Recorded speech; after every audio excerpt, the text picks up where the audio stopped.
Hello there. I just did my review on Twilight. Time to do the review on New Moon. Yeah, New Moon is the second one. That's the part where it kind of slipped. I ended up buying like Eclipse first. Then it was just like, wait. No, it's New Moon that came out the year before. So, New Moon. Don't forget to like and subscribe. That's right, I'm about to monologue, son. New Moon starts out kind of strange because at the very end of Twilight, the very end of the first Twilight movie, it starts with basically it ends with basically Edward saying, "I'll never leave you," and "You are my life, everything." Only for the beginning of this movie, him leaving. I didn't get much out of it, honestly. It seemed a little backwards. It was like Whiplash. All of a sudden, you're happy, you're healthy, you're knowing you're going to stay together forever, and then Whiplash sets in and she is being thrown to the wayside, completely destroyed. And sadly, yet again, I understand how Bella feels. Why do this to me? Why do this to me? Why do I have to identify with Bella in the majority of these films? Why? It's aggravating. I don't want to be Bella. I don't want to be Bella. Maybe Edward. Heck, I'd take Charlie. I'd take Charlie over being Bella. But yeah, I'm basically Bella. But there isn't much of a villain in these movies, which is why I didn't bring it up in the first review, because the villain is kind of thrown in last minute to build the stakes of their relationship. Like, why are they together? Why do they need to be together?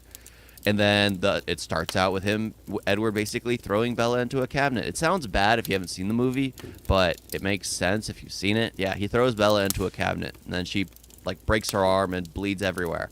And then Jasper, a really cool dude, gets hungry because he's fresh to being a vegetarian, I guess. I like Jasper. Cool dude. He looks very dead-faced the whole time. I absolutely love that. I do resonate a lot with that. Yeah, I get that. But New Moon is very annoying with how the Whiplash starts at the very beginning. And then they bring in the second love interest, Jacob, who they already had in the beginning, and you already knew he was kind of attached to her. But it seemed like kind of like that young boy crush on an older girl, which I actually did enjoy. I love the fact that they were able to hint at it, and you could see it in the film. I mean, it was over-the-top acting, which is what made it work. What made it work? Because over-the-top acting is literally what young high schoolers who, like somebody do. They'll stare constantly. They don't know how to avert their gaze. They're just mouth agape, eyes open wide. It's just like, yeah, you know exactly what that little wolf is thinking. So it's just like one of those things. They start to introduce things little by little, and you know exactly what's going on. You already know that he's hinted at all this stuff, werewolves and everything. And so I don't know. It's kind of funny to watch and actually think just like there is no actual villain to these. They tried to introduce villains like whatever the Court of Vampires was. I completely forgot their name. I know it starts with a V. Whatever. Somebody will mention it in the comments. But they didn't seem like a bad group. They were just trying to make themselves remain secretive. There are all these little things that are just like, come on. It doesn't, like, again, if you think logically about this stuff, it's aggravating. But it's okay. It's okay. Seeing it with an emotional mindset, I can understand where Bella's coming from when Edward takes off. And never fully attaching to Jacob because, let's face it, Jacob, she doesn't care for. And that's the thing. It's just like everyone talks about these Team Jacob, Team Edward crap. It doesn't make any sense. Because they established at the very beginning of this movie that it's a Romeo and Juliet story. One cannot live without the other. They'll both die if one dies. They are fated to be together. If they can't be together, they both will die to be in the afterlife with them. Even if Edward is going to hell.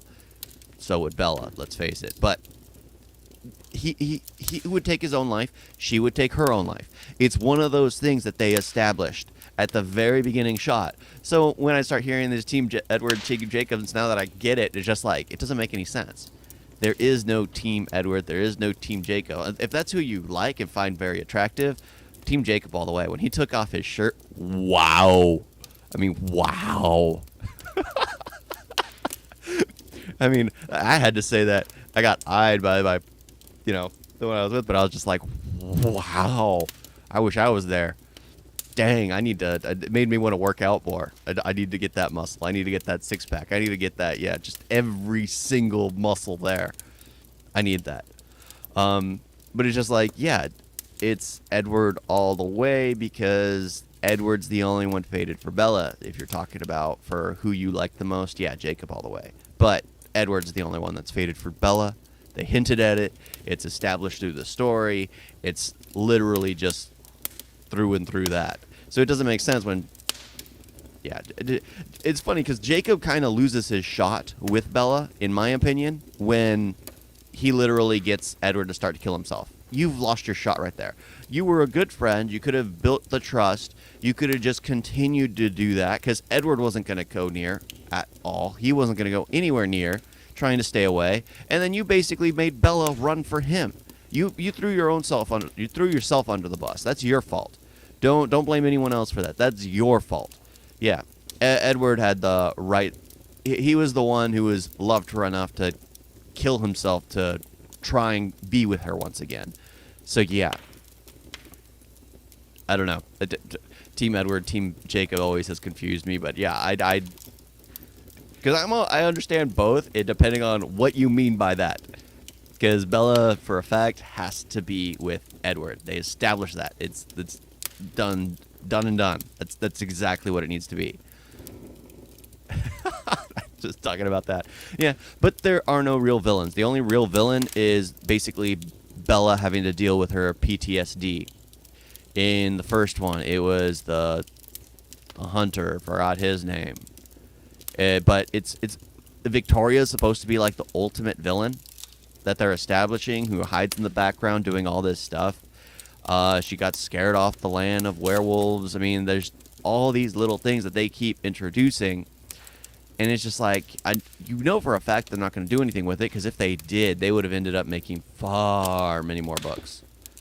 But it seems like they were just thrown in because they needed action. They needed that stuff for people to up the stakes.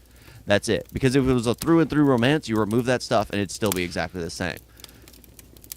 Because honestly, one of the ones that I thought was the best, it was her child that was killing her. I mean, that's the stakes through and through on a romance. She's willing to die to... You know what? I'll get to that point later. Thank you all for watching. Talk to you next time. Toodles. One more thing.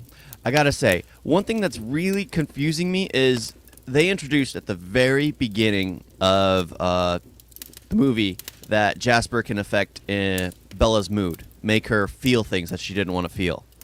Yet, in that same movie, in that same book, they explain the fact that she's immune to all their powers. The reason why Edward can't read her thoughts, the whatever guy can't see her thoughts, all these little things. She's immune to all of them.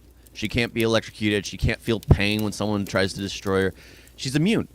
And how is it at the beginning of the movie that Jasper was able to forcibly manipulate her emotions? Sure, she noticed it was being manipulated, but he was able to do it. Yeah, that's just something that's been bugging me for a while. Doodles.